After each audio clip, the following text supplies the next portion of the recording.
Panamá, hoy es jueves 27 de agosto. Hoy sí es 27. 27, ¿no? 27. Bueno, hoy varias cosas en el tintero. Uno, ¿qué va a pasar? Bueno, Eduardo Leblanc ya es como en firme el nuevo defensor del pueblo. Se mantendrá como defensor por los próximos 7 meses hasta que se escoja el nuevo defensor. Fernando Cólera iba a ser el término de Alejandro de Castillero. Pues, temas de hoy.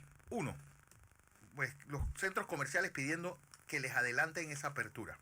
Dos, ¿qué va a pasar? Bueno, hoy vamos a hablar con la ministra Maruja Gorday de Villalobos sobre cómo el Ministerio de Educación ha entendido pues facilitarle la data a los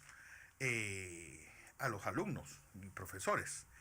Vamos también a tocar qué está pasando en todo el culebrón Messi. Pues ya oficialmente se puede decir que ya dejó de ser miembro de parte del Fútbol Club Barcelona. Vamos también, qué va a pasar en esta desescalada. Y vamos a hablar con el doctor Sánchez Cárdenas.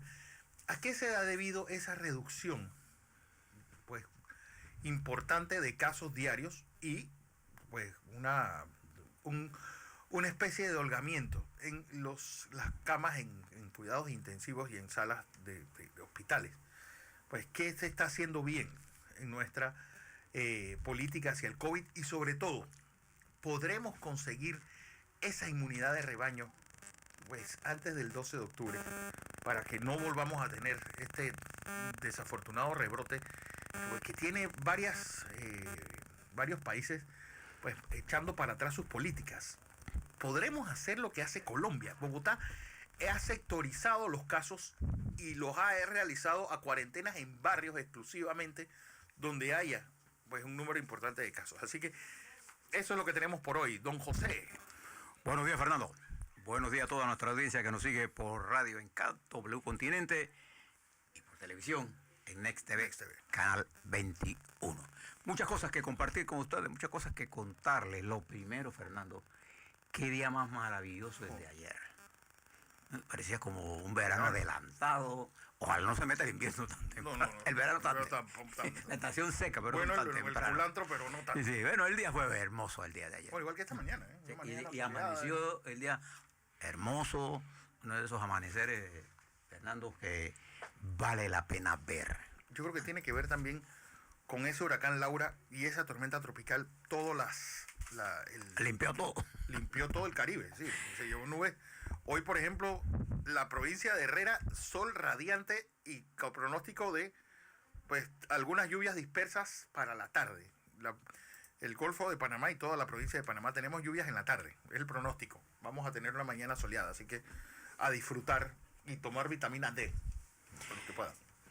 Vamos a hablar un poco del mundo internacional, pero yo les voy a hacer una pregunta a ustedes, amigos televidentes y radioescuchas. ¿Cuáles serían ustedes los dos países que usted cree que nosotros tenemos que prestarle atención diaria? China y Estados Unidos. No, nosotros como cosas prácticas, Colombia y Costa Rica. Bueno. Como cosas geopolíticas, Estados Unidos y China. Como cosas geopolíticas, pero como cosas prácticas, usted se ha fijado que nadie ha informado la decisión de la Corte Suprema de Justicia de bajar el caso del señor... De mandarlo para la justicia ordinaria. Validando un principio constitucional de una de las cortes más respetadas constitucionales del mundo, que es la Corte Constitucional de Colombia. ¿Qué le parece? Bueno, nada de eso está en los medios, pero bueno, nosotros cumplimos con informárselo. Algunas cosas, Fernando. Una de las noticias más importantes en nuestra región es sin duda la entrada al territorio norteamericano de un huracán que se llama Laura. Entró con categoría 4, se degradó a 3. En este momento que estamos hablando, la información meteorológica indica que Laura es categoría 2, pero ha hecho estragos. Todavía no tienen idea, porque esta llegada ocurrió por ahí cerca de la 1 de la mañana de hoy. Se espera que ella se degrade a tormenta tropical esta tarde, pero hay decenas de miles de tejanos y de gente de Luisiana. ¿Cómo se dice los luisianos? Sin luz. Luisianos. En medio de esta calor, porque ahora hay calor. Sí. De manera que esa tormenta cae, ese huracán cae con fuerza de vientos de 200 kilómetros por hora. Usted se imagina un viento de 200 kilómetros por hora, se lleva todo lo que pase a su paso. Eso ocurre en medio de la Convención Republicana. Otra En medio de más tormenta le cae Laura ayer. En la madrugada, eso va a ser noticia. Desde la madrugada de hoy, todas las cadenas de televisión están conversando con hoy, y la mañana de hoy va a ser dedicada a los estragos de Luisiana. Bien, le hablo un poco sobre la convención que pasó ayer, pero antes les doy dos noticias importantes y la quiero usar como referencia, Fernando. Estas discrepancias que se dieron con el director de la Oficina de Drogas y Alimentos y Medicamentos en los Estados Unidos, la FDC, y el director de la CDC, Robert Redfield. Es una cosa asombrosa que nunca había pasado en los Estados Unidos, porque ambas son, digamos, de las instituciones líderes en la lucha por la salud de los Estados Unidos y del mundo. Cuando nosotros queremos tener una referencia de algún problema de salud pública, ¿a dónde recurrimos? A la Organización Mundial de la Salud y al CDC. ¿De acuerdo? Cuando tuvimos el envenenamiento por el dietilenglicol, ellos vinieron aquí a ayudarnos. Ahí se encuentran las principales mentes científicas de los Estados Unidos. Bueno, se concentran, no es que están nada más allí. Y la FDA es una poderosa organización. Bueno, ante presiones, el domingo la CDC decidió cambiar las reglas de hacer las pruebas. Fíjese lo que dice diseñar. Que si usted no se siente síntomas, usted no tiene que hacerse las pruebas. Es precisamente los asintomáticos. Los asintomáticos lo que tenemos que buscar. Porque no es el número de pruebas, no es el que aumenta los casos. Los casos están ahí. Aquí lo tenemos en Panamá. Hemos aumentado el número de pruebas. Sin embargo, hemos encontrado menos casos. Entonces, es falso de toda falsedad lo que dijo el presidente de los Estados Unidos, que es que las pruebas han aumentado el número de casos. No, si no hubiera casos, no salen. La prueba está en Nueva York, sí, ahí mismo en los Estados Unidos. Entonces, Trump ha venido diciendo que hay que bajar las pruebas. Hay que bajar las pruebas porque él quiere que llegue a septiembre con menos casos. Para que abran escuelas. Pero lo que él quiera no es lo que va a pasar. Ojalá los Estados Unidos controlen la pandemia. Nosotros, porque al controlarlo ellos, tenemos nosotros también mecanismos para hacerlo.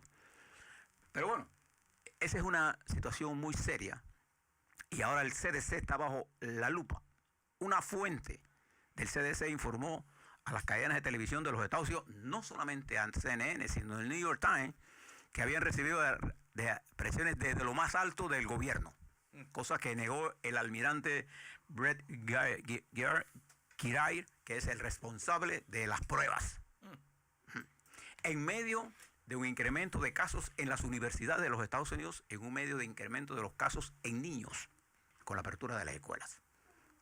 Esto está pasando en los Estados Unidos porque estamos en un proceso electoral. Lo que quería traerle como esto es que cuando uno politiza la ciencia, entonces lo que convierte la ciencia es en un instrumento del poder. Y la ciencia, la belleza de la ciencia, es la búsqueda permanente de la verdad. No es problema de que los científicos difieran entre ellos, pero tiene que ser una diferencia científica, no en función de intereses de negocios o de egos. No, es la ciencia per se al servicio de un pueblo. Le hablo de esto porque vamos a hablar más tarde sobre esto y cómo se aplica en Panamá. Le hablo sobre la convención. Quizá, Fernando, la persona que más...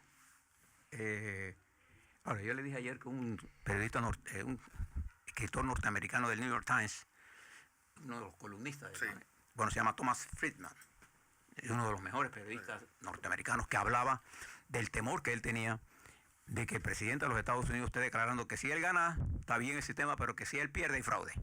Porque está introduciendo un nivel de miedo. Esta es la primera vez en la historia que pasa algo como esto en los Estados Unidos, que el presidente esté diciendo que el sistema no va a funcionar si él pierde. Eso es peligroso. Dice que él se siente como si estuviera cubriendo las elecciones en un país tercermundista. Sí, cuando las elecciones Yo le aseguro que en muchos de nuestros países las elecciones son más prístinas porque se decide por el voto popular. En los Estados Unidos no importa el voto popular. Durante las últimas 7 elecciones ha ganado un presidente sin el voto popular. Bueno, creo que el caso más patético ha sido el del señor Trump, pero los anteriores sí, siempre ha estado mucho más ajustada el voto popular que... Pero no lo ha ganado con el voto. Bush no ganó ni uno con el voto popular. Ganó el voto electoral. Es un sistema bien complicado. Pero bueno, ayer los Estados Unidos, el Partido Republicano enfrenta este evento con 3 crisis simultáneas. La crisis del coronavirus, que ha golpeado duramente a los Estados Unidos, en la que cerca del 58 al 60% de los estadounidenses, eso incluye republicanos también, piensan que la gestión del presidente Trump manejando esta crisis ha sido mala. Es un problema. El siguiente problema que enfrenta es el problema del desempleo, porque precisamente la crisis llevó a una caída violenta de la economía y la primera cosa que sufre es el desempleo. Las bolsas están demostrando un incremento impresionante, pero es de lo que producen tecnología, que se han vuelto multimillonarios, y las farmacéuticas. Bueno, Jeff Bezos hoy amanece con $200 mil millones en su cuenta de banco. Y además, en ese inmenso poder que están acumulando, el señor de Facebook, Mark Zuckerberg, el Journal de Wall Street, no es China, no es Rusia, el Journal de Wall Street, dice que en un almuerzo con el presidente Trump, Zuckerberg habría pedido que tomaran medidas sobre la red china TikTok. ¿TikTok es? Sí, TikTok. Porque había pasado de 10 millones a 100 millones, un crecimiento de casi 10 veces más. La velocidad con que de los últimos 8 meses el crecimiento ha sido impresionante. Sí, sí. Y ahí están las medidas tomadas contra la empresa china. Esto lo publica el Journal de Wall Street. Pero además de eso hablamos un poco de lo que pasó quizás el hombre más importante anoche fue un candidato a congresista precisamente de Carolina del Norte, Madison Cawthon, que en silla de ruedas, es un muchacho, un hombre que a los 18 años tuvo un accidente y quedó en silla de ruedas. Es un luchador. Bueno, hizo una de las intervenciones más brillantes de la noche.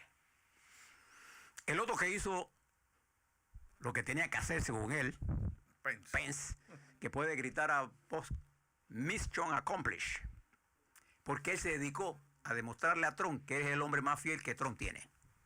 Él no se dedicó a los electores. Todo fue una alegoría de lo bueno que es el presidente de los Estados Unidos. Acuérdese de las 3. Está el coronavirus, que nunca se habló de él, que es la crisis más grande que tienen los Estados Unidos. 2, está el desempleo y está el problema racial. Fíjese hasta dónde el problema racial en los Estados Unidos ha llegado a ni ser tan importante que ayer la NBA tuvo que suspender los juegos. Jugadores dijeron que no iban a salir. Porque es la primera vez en la historia de los Estados Unidos que jugadores de un equipo, ha habido individualidades, Cassius Clay, por ejemplo. Sí, como los que te arrodillaban cuando estaba tocando el himno de Estados Unidos. Cassius Clay, que protestaba socialmente por la guerra de Vietnam. Pero es la primera vez que un deporte de equipo decide no ir a jugar por una causa social. Pero además de eso, uno de los grandes jugadores de la NBA en un programa de televisión se levantó y dijo: no puedo estar aquí hablándole de nada, porque él era jugador de basquetbol, se me olvidó el nombre, se levantó y se fue. Yo en protesta me levanto y me voy. Dejó atónitos a todos. Esta es la primera vez. El problema racial se ha convertido en un tema del debate. Y ahora le voy a hablar de esto. Que ayer, ¿quién lo iba a decir? El Partido Republicano sale en defensa de la policía. Y digo quién lo iba a decir porque si uno gira las tornas, en 1968, en ese año tan difícil, la Convención Demócrata de Chicago, el alcalde fue el que salió en defensa de lo que estaba pasando y de los enfrentamientos a salvarle el pellejo a la policía, donde el propio presidente Johnson amenazaba con no solamente él ir a la convención, sino que llamara a la 101 para que una división aerotransportada tomara el control de Chicago. Quizá la frase más elocuente de la intervención del del vicepresidente Pence fue cuando llamó a Biden un caballo de Troya. Opa. Mira el lenguaje que se está usando en los Estados Unidos. ¿Sabes lo que es el caballo de Troya, no? Hombre. Y el ataque del temor, del miedo, la campaña apuesta a la radicalización, al voto blanco radical, al voto urbano, suburbano blanco, al voto blanco del campo, de las áreas rurales de los Estados Unidos, de las áreas de producción agrícola, para decirlo de otra forma, y a los temores más grandes que están en la sociedad norteamericana. Y a los odios ocultos, como el racismo. Eso es peligroso para un país. Pero eso está ocurriendo así. ¿Será adecuado? Bueno, hoy le toca al presidente Trump, desde la Casa Blanca. Nunca en los Estados Unidos se había visto la utilización de recursos del Estado, de esta naturaleza como esta, hacer un discurso en la Casa Blanca, utilizando la imagen de la Casa Blanca, raya en la legalidad. Aquí en Panamá, usted se imagina un candidato haciendo un planteamiento político detrás de la presidencia de la República. Eso está prohibido. Pila de la Garza. Sí. Entonces, todo está ocurriendo. La noche de hoy es la noche de Donald Trump. El discurso de Pence fue un discurso de esos erráticos. No hay un discurso programático. Usted puede decir que piensan en política exterior, que piensan de América Latina. Ahí no hay ningún mensaje para nosotros. Bueno, hoy el New York Times, pues el discurso lo da hasta para llevar. Sí, pone incluso cuáles han sido los peores momentos de Pence. Este es uno de ellos. Quieran saber, pues el New York Times está haciendo un análisis bastante complejo de lo que ha sido el discurso del vicepresidente. Si usted quiere saber quién es Pence, métase en Wikipedia. Meta en la red, vete Google, ponga Mike Pence, Wikipedia, y le da el resumen. Totalmente anodino. No, sí, además, él es un hombre de ideas ultraconservadoras. Y este es el hombre que dirige la pandemia. Hecho contra la pandemia, ahí tiene el resultado. Ahí tiene lo que estaba hablando. Bien, hablemos un poco del COVID mundial, Fernando, para darle algunas cifras mientras hablamos de otros eventos internacionales. 24.416.005 son los casos. A nivel mundial. A nivel mundial, 834.689 fallecidos. La tasa de letalidad mundial es de 3.42. En Estados Unidos... La tasa de letalidad de nosotros es 2.17. Estados Unidos tiene ya 6.000.054 casos, 183.677 fallecidos. Ayer pues hubo 43.677 contagios y 1.293 fallecidos. Una tasa de letalidad de 3.06. México sigue siendo pues uno de los países preocupantes. ¿Por qué? Porque tiene 640.499 casos. Tiene 60.082 fallecidos.